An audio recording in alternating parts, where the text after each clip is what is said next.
Mencuci telapak tangan itu sampai ke sela-sela jari, ya. Kemudian jangan lupa, jangan hanya begini aja selesai.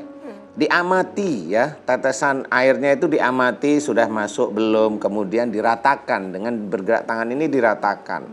Jadi diamati berwudu itu, bukan hanya dibasahi aja.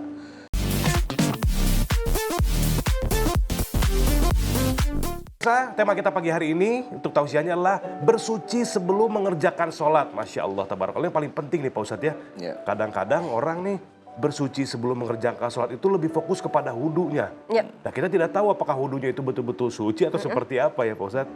Baik, kalau gitu silakan tausiahnya Pak Ustadz. Terima kasih Mas Bobi. Sama-sama. Bismillahirrahmanirrahim. Assalamualaikum warahmatullahi wabarakatuh. Waalaikumsalam warahmatullahi Amin ya rabbal alamin. Amin ya Allah. Alhamdulillahi rabbil alamin. Pemirsa di rumah yang dirahmati oleh Allah, amin. Amin. Tema kita bagus sekali dan sangat bagus ya, bersuci sebelum mengerjakan sholat. Memang salah satu sahnya sholat itu harus berwudu. Dan berwudu itu memang niatnya untuk membersihkan dari hadas kecil yang wajib dan najis karena Allah. Karena Allah semuanya ya. Jadi berwudu itu diawali dengan niat, kemudian mencuci kedua telapak tangan sampai ke jari-jari dengan baca basmalah ya. Kemudian berkumur 3 kali, sama-sama 3 kali ya. Mencuci telapak tangan itu sampai ke sela-sela jari ya. Kemudian jangan lupa, jangan hanya begini aja selesai. Diamati ya, tetesan airnya itu diamati sudah masuk belum, kemudian diratakan dengan bergerak tangan ini diratakan. Jadi diamati berwudu itu, bukan hanya dibasahi aja.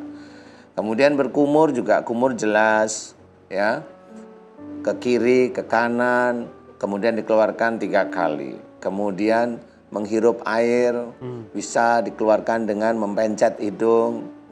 Nah, kemudian membasuh muka, jangan lupa muka itu asal jangan dibasuh aja sampai ke akar rambut paling depan, sampai ke dagu 3 kali. Kemudian tangan sampai siku ya, jangan lupa sampai siku. Biasanya tangan itu hanya tangan aja, siku nggak dapet ya, dialirkan ya, asal dialirkan. Dan diawali semuanya dari sisi kanan ya, kemudian kiri 3 kali. Kemudian mengusap rambut, mengusap kepala. Sebenarnya mengusap kepala sampai belakang, kemudian ditambahkan dengan telinga. Kemudian baru kaki. Ingat, kaki itu wudu yang saya sering amati itu adalah orang-orang wudu itu karena kaki di bawah nggak mau dia pegang kaki. Jadi hanya begini aja gerak. Iya benar. Ini nggak sah itu ya. Sama seperti tangan gitu. Sama seperti tangan itu harus diamati. Kaki itu juga diamati, sela jari itu diamati. Airnya jatuh di mana itu diamati. Nah inilah yang namanya benar-benar memperhatikan wudu. Karena dalam salah satu hadis itu menceritakan kalau wudunya itu ada kulit yang tidak terkena air wudu karena kelipatan kulitnya, itu bisa diancam masuk neraka. Nah ini kita harus memahami. Jangan sampai kita mau menghadap Allah Ta'ala ya. Dan itu pun disuruh oleh Rasulullah untuk menyempurnakan wudunya. Jadi betul-betul yang tidak kena itu sampai kena. Yang di belakang juga sama, harus dihadapkan ke air. Yang di belakang di sini itu harus dihadapkan ke air. Tahu jatuhnya air kemana, diusap. Agar terkena, diusap ya, jangan hanya cuma begini selesai, jangan. Itu depannya doang paling bosan kalau iya, gitu paling ya? depannya doang, itu tidak boleh ya, itu tidak boleh beneran. Nah ini yang harus kita ketahui. Dan filosofinya wudhu itu sebenarnya harus kita ketahui, berwudhu itu memang menghilangkan dosa-dosa kecil. Ingat, dosa-dosa kecil ya. Filosofinya adalah kalau mengusap telapak tangan ini ya, itu menghilangkan dosa-dosa jika kita itu sering ngomel tentang melakukan pekerjaan yang menurut kita tidak detail. Ya. Kemudian berkumur, kita dikurangi dosa-dosa kita oleh Allah Ta'ala karena sering berbicara yang tidak manfaat. Ya, entah itu ghibah, Allahu a'lam ya. Kalau fitnah saya tidak tahu persis karena fitnah itu termasuk dosa yang cukup besar ya. Kemudian hidung itu adalah dosa-dosa kecil di mana kita itu sering komen melihat kondisi di lingkungan. Ya. Kemudian mengusap muka itu seperti keinginan, punya keinginan sesuatu, keinginan. Ada mata melihat sesuatu, ada keinginan, itu keinginan yang tidak manfaat dihilangkan oleh Allah Ta'ala. Tangan sampai siku pekerjaan, dan ini bisa bergerak pekerjaan yang tidak baik, yang tidak menimbulkan dosa besar masih bisa dihilangkan dengan wudu. Kemudian menyapu kepala kita itu isinya ada pikiran. Mudah-mudahan pikiran-pikiran kotor kita dihilangkan oleh Allah Ta'ala. Tapi kotor yang bagaimana wallahu a'lam ya, saya nggak tahu, tapi intinya filosofinya seperti itu. Kemudian langkah kaki kita, mudah-mudahan langkah kaki kita yang punya niat tidak baik, niat dulu ya. Kalau sudah melangkahkan ke suatu hal yang tidak baik, nah itu sudah beda lagi. Niat yang tidak baik bisa dihilangkan. Kemudian kekakuan di dalam melakukan kehidupan sehari-hari, mudah-mudahan dihilangkan oleh Allah Ta'ala. Nah inilah filosofinya. Nah, mudah-mudahan ini bisa menjadi manfaat. Berwudulah dengan baik, dengan benar, tidak asal-asalan. Mudah-mudahan nanti kalau wudu kita baik, benar, tidak asal-asalan, sholat kita sah di hadapan Allah Ta'ala. Mudah-mudahan dari sholat itulah kita banyak diampuni dosa-dosa kita nanti di yaumul kiamah. Insyaallah. Amin. Wallahu a'lam. Ya Rabbal alamin. Allah. Masya Allah Pak Ustadz, terima kasih, sangat menyejukkan hati. Dikasih filosofinya sama Pak Ustadz bonus tuh, Masya Allah. Mudah-mudahan manfaat semuanya ya. Amin. Selanjutnya Ustazah silakan bersuci sebelum mengerjakan sholat tausiahnya. Ya Allah, permisi ya. Silakan. Mari Ustadz Danu Kak Bobi. Iya. Bismillahirrahmanirrahim. Assalamualaikum warahmatullahi wabarakatuh. Waalaikumsalam. Hamdan wa syukranillah wassalatu wassalamu ala rasulillah amma ba'du. Pemirsa yang dirahmati Allah, insya Allah mudah-mudahan sehat, berkah, panjang umur dalam taat.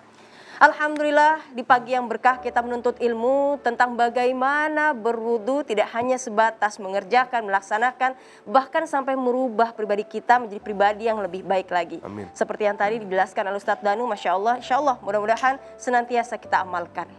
Karena memang sejatinya indahnya sebagai seorang muslim, at-tuhuru syatrul iman, bahwa kebersihan sebagian dari iman. Bagaimana dapat kita bayangkan sholat yang 5 waktu, kemudian juga ditambah lagi yang sunnah. Masya Allah, senantiasa kita berwudu, bersuci, karena ini adalah syarat sahnya sholat. Baik itu niat kita dijaga, kemudian juga wudu ya, dari hadas besar, kecil, najis, kemudian juga menghadap kiblat, waktu yang sesuai dan menutup aurat.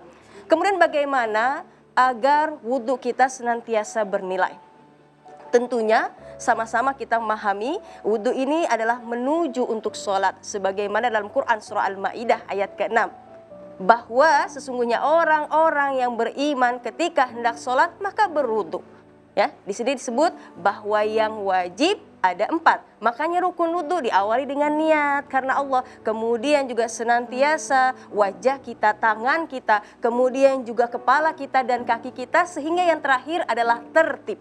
Dan sunnah Rasulullah, sebagaimana yang tadi Ustadz Danu telah jelaskan, membaca bismillah atau basmalah, kemudian mulai dari tangan kita, ya terus. Artinya apa? Senantiasa kita menjaga wudhu kita. Tapi yang amat sangat kita perhatikan, ada yang namanya isbagh.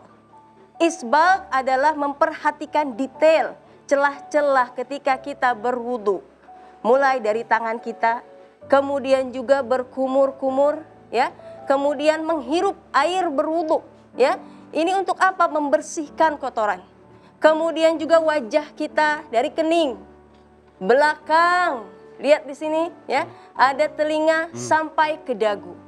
Dan juga ini mohon maaf, Masya Allah, karenanya bahasa ini adalah kepala, ya, kepala kita yang dibasuh, bukan rambut. Ketika tidak ada rambut, lantas bagaimana wudhunya? Maka kepala kita untuk laki-laki terus sampai ke belakang, perempuan khawatir auratnya terlihat, maka bisa sampai ubun-ubun.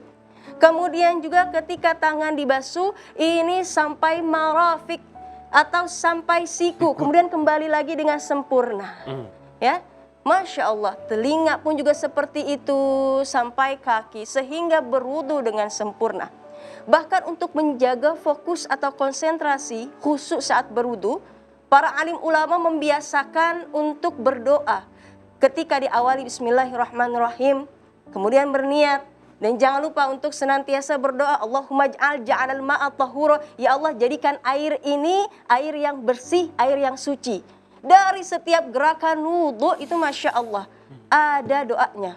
Allahumma a'tini kitabi biyamini fahasibni hisaba yasira. Ya Allah, yang nantinya kita akan menerima buku catatan di yaumil akhir, maka terimakanlah buku catatan dari tangan kanan. Berarti banyak amal baiknya. Begitupun dalam hal wajah, Allahumma bayyid wajhi yauma tabyaddu wujuhu wa taswaddu wujuhu, ya Allah jadikan wajah ini yang nantinya engkau punya kuasa menghitamkan dan memutihkan wajah di hari akhir, maka putihkan wajah kami ya Allah.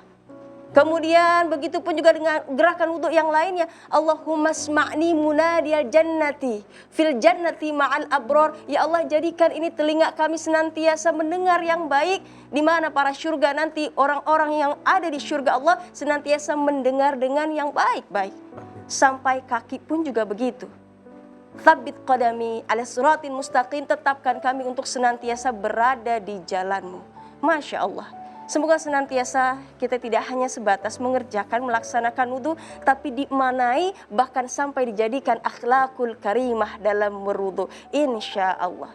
Dari Bekasi lanjut ke Kaimana. Yuk kita bersuci menuju ibadah yang sempurna. Wassalamualaikum warahmatullahi wabarakatuh. Waalaikumsalam warahmatullahi wabarakatuh. Assalamualaikum. Waalaikumsalam warahmatullahi. Pergi ziarah, pulangnya bawa genteng. Cakep. Merah-merah bebek di sudut banteng. Mohon maaf ya. Tapi yang paling penting kecil saat jauh jaraknya. Artinya? Sangat bermanfaat tausiahnya. Masya Allah. Terima kasih ini kepada Pak Ustadz Danu, kepada Ustadz Zahulu. Terima kasih luar biasa sekali pagi hari ini. Mudah-mudahan bisa dipahami oleh semua. Terutama yang masih bingung masalah wudhu. Mudah-mudahan jadi lebih paham ya. Amin. Ya Allah ya Rabbal Alamin.